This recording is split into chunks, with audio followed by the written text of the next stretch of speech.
Hi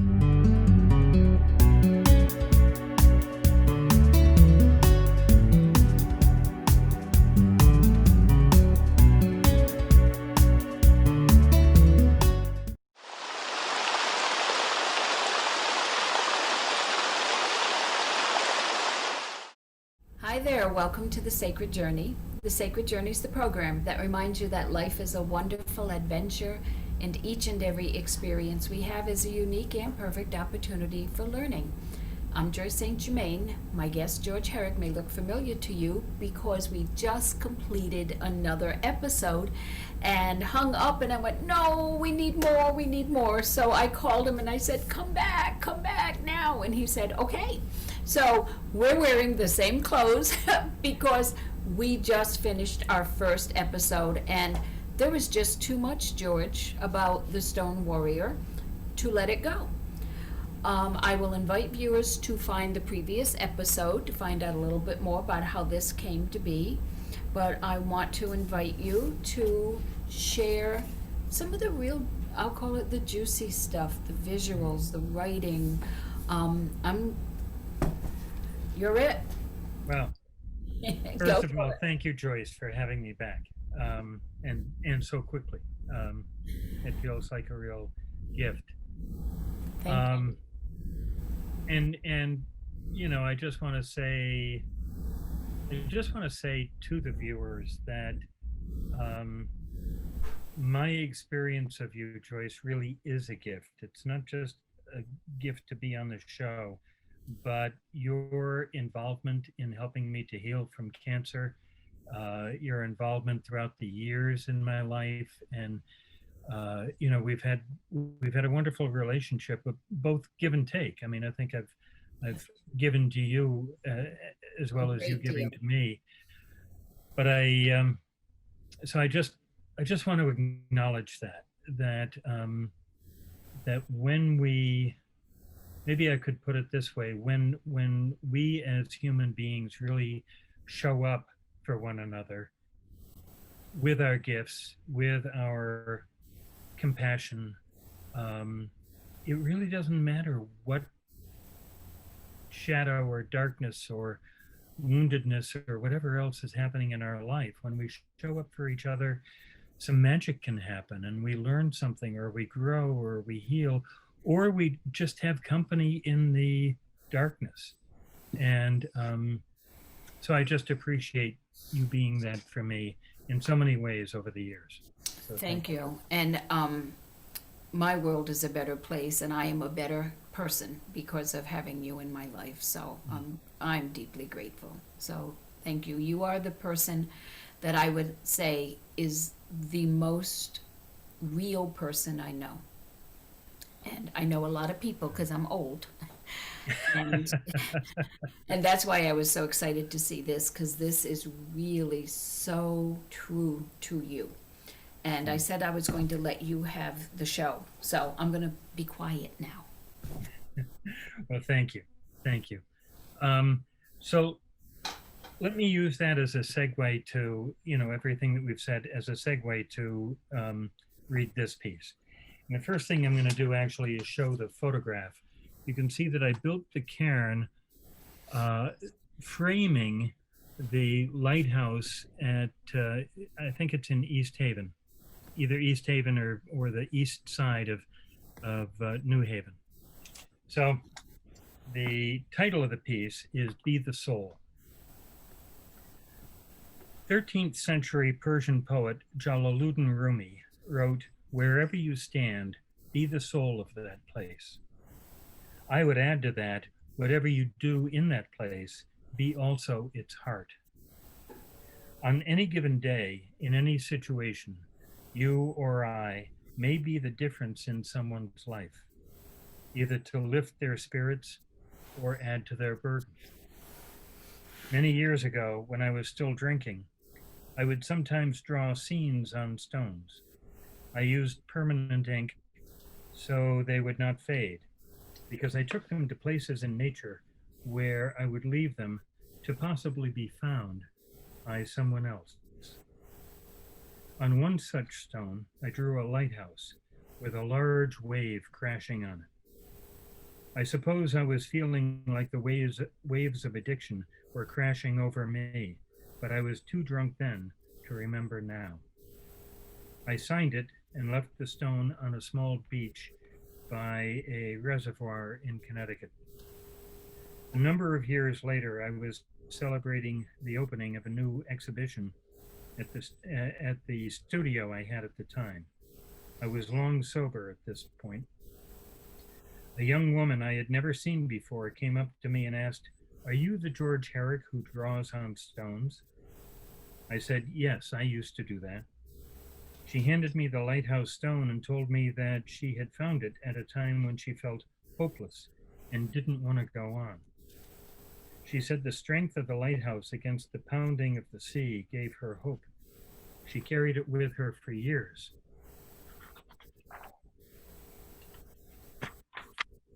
And now felt ready to let it go.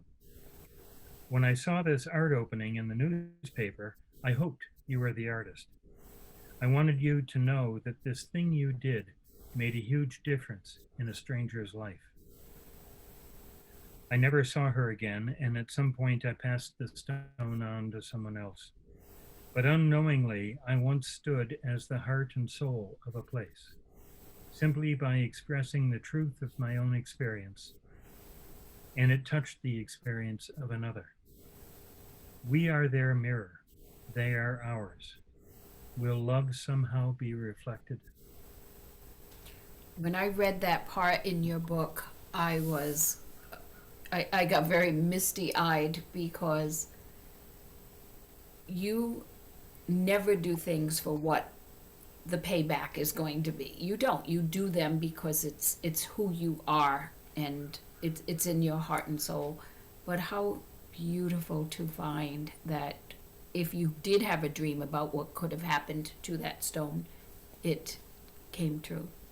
So beautiful. Yeah. I mean, in some ways, the drawing the lighthouse with the crashing rocks saved me because it gave me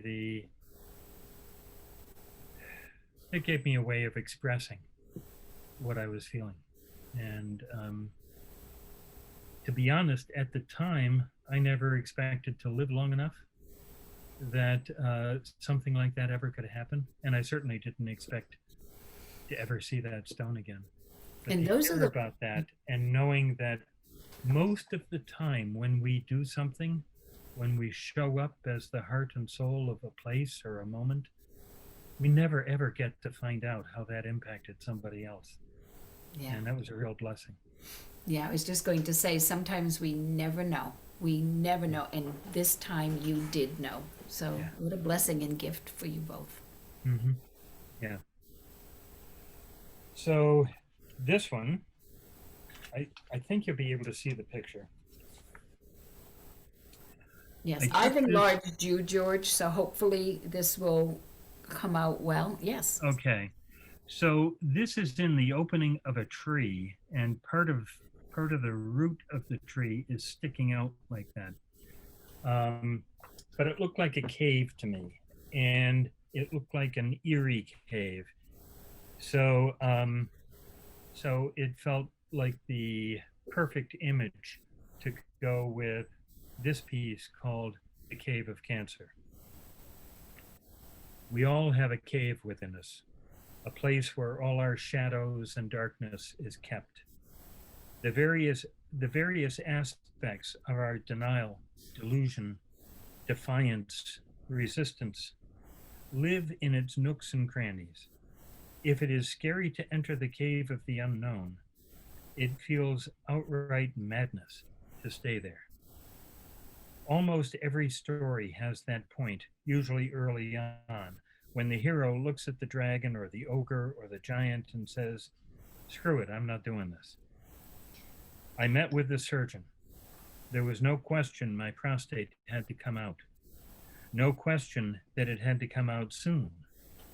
No question that, but I had questions.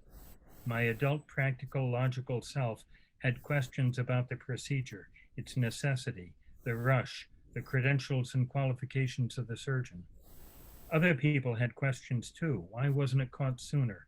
How fast the surgery happen? What stage is it? What's the prognosis? I was the one sitting at the cave of cancer.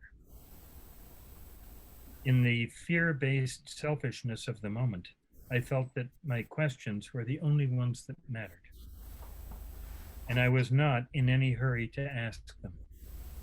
This was a huge decision, life or death.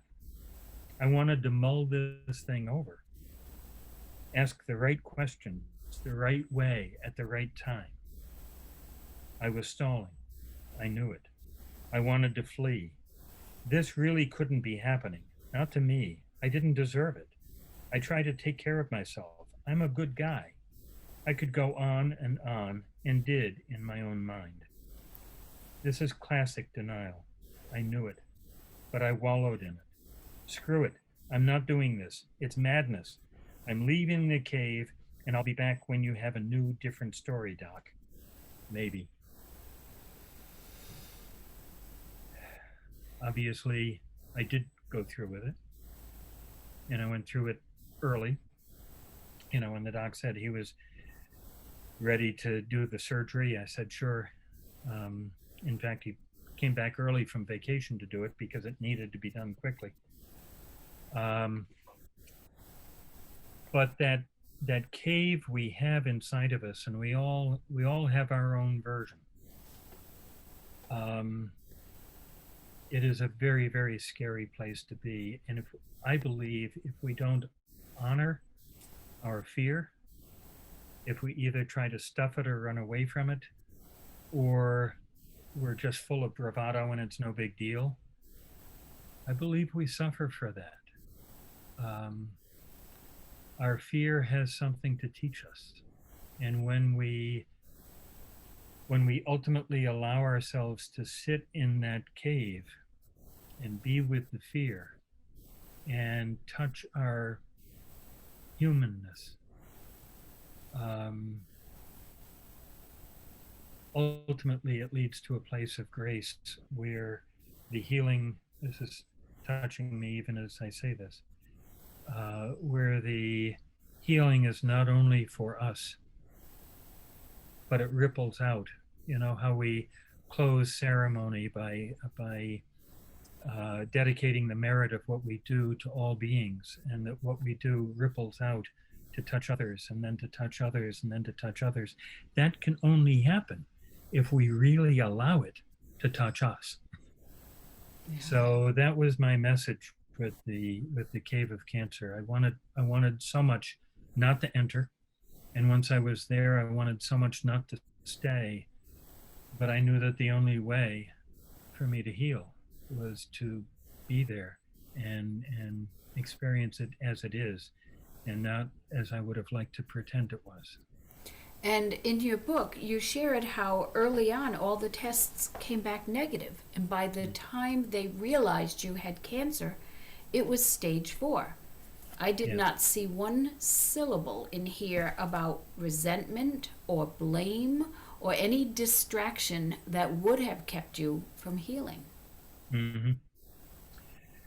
Yeah, I mean, I had fear and I had anger, but I wouldn't say I had resentment. And I certainly didn't have blame. Maybe a little bit in the beginning. I blamed myself. I thought I was doing something, I had done something wrong. But because of how it showed up, and maybe I blamed my body a little bit, because, I did all the right things in terms of the tests. I went to the doctor at every prescribed time to have a prostate exam, and to the touch and to the blood tests and the PSA and all of that, I was perfectly normal. I was well within normal range. But another problem developed, and so the urologist said, well, let me just check it out. Let's see what's going on. And he couldn't get the catheter up to take a peek at my bladder.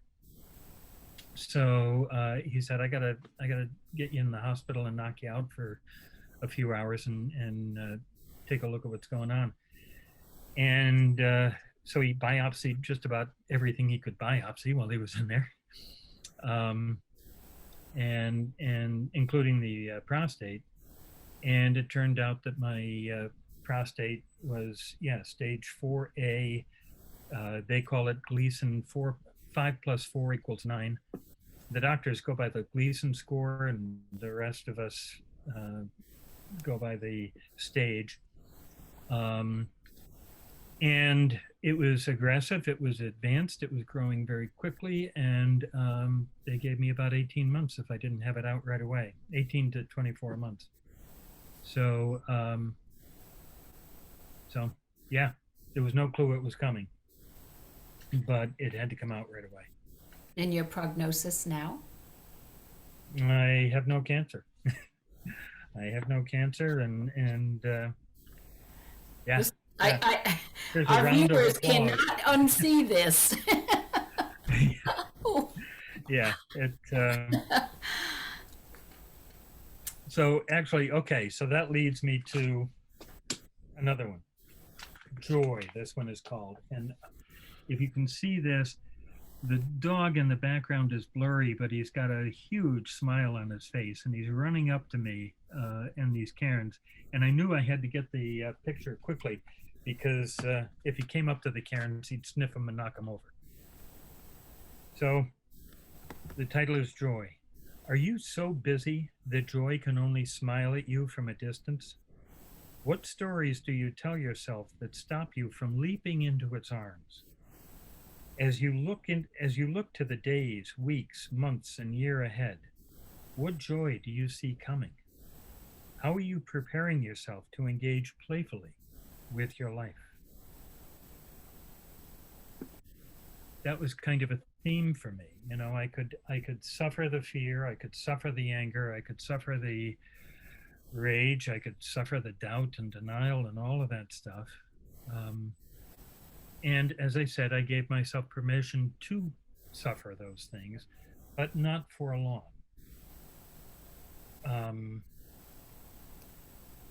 That's not the kind of life that I choose to live. And, you know, I've helped a lot of guys who have prostate cancer between then and now. And it's difficult for many of us in a culture, I'm going to call it a culture of addiction, where we're not only addicted to substances and to shopping and to processes and all of that stuff, but we're actually addicted to suffering. I mean, we see it constantly in the news and social media. We're bombarded by it. And so when something bad happens, we think we're supposed to feel bad, and we have no room, or we think that there's something wrong with us if we invite in joy as well. But that's not how I wanted to live my life, whether I had a couple of years left or 20 years left or more. And so that opening line, are you so busy that joy can only smile at you from a distance? That really opened me up. No, I'm going to welcome it in.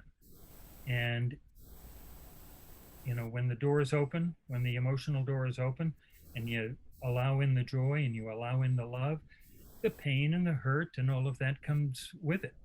But that's life. And if I shut out the pain and the hurt and the fear and the anger and all of that, then the joy and the love go away too. So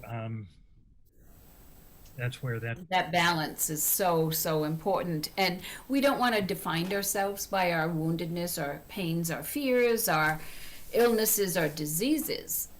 But then again, we don't want to ignore them. We want to honor them as much as, and as importantly, as we honor our joyful moments and our creative expression. And I have been saying to my viewers for over 25 years now, yes, we need food, we need shelter, we need nourishment, we need intellectual nourishment, we need creative expression. I truly believe and I'm sure there's a few things I didn't mention that we need, but I want to get to the creative expression.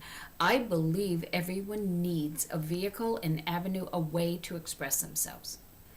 And I have to know, and I'm sure you do too, that your way of expressing your creativity was a huge part of your healing process. Absolutely.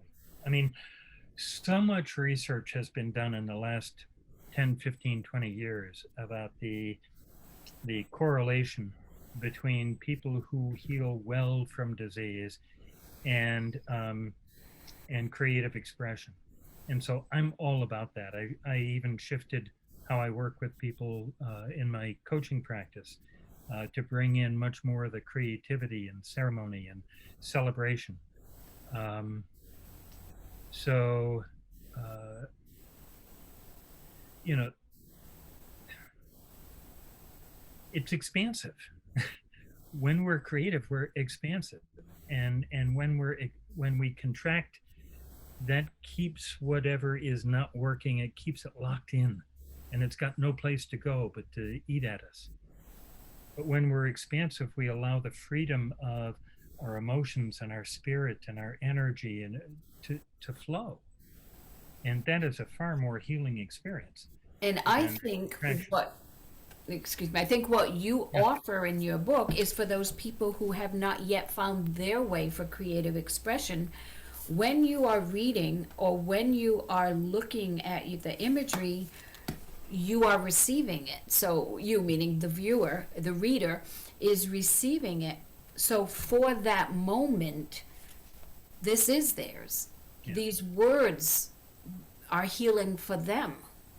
The images are healing for them until they find their way of creative expression. But as you know, whatever we put our awareness on, we are feeding. So these are some pretty darn good things to be feeding, George. Thank you. Thank you. I know this has just been released, so I know it isn't out and hasn't been out that long yet. I am just so delighted that people will have access to you because this really is you. This isn't about you. It isn't a piece of you. It isn't some work by you. This really is you. And as people get to know you, they'll know why I say that they're not empty words. We go way back, and I always say you're one of my favorite people on the planet. We have about 1 minute left. Went by fast, and we'll do more. We'll do more. You do another book, you come back. And you and I have toyed, I'm going to plant this seed. You and I have toyed with the idea, when travel is allowed, who knows if we couldn't maybe do a retreat in Costa Rica. Let's plant those seeds, okay? Yes. We can do local too, but we talk about collaborating. We do in our own way, but maybe in a way that we can share with others. Yeah. What do you want to be sure that our viewers take away with them? Well, to take what you find in the book, if you get the book, or to take what you find in life or in other books or just in conversation, and notice where it touches you, notice how it speaks to you, and live that creatively and openly. Just find beauty in everything. It's there, and find beauty in yourself because it's there, and just give yourself every opportunity to express it in ways that have meaning for you. Beautiful words. Thank you so much once again for sharing of yourself with me and with the world. We'll be back. And thank you, everyone, for joining us on the Sacred Journey. We'll catch you next time. So, George, we'll do so many more wonderful things. We'll share them with our viewers. We'll share them with our friends. We'll share them with the world. Thank you, my dear friend. Love you. Many blessings. Bye-bye. Bye-bye.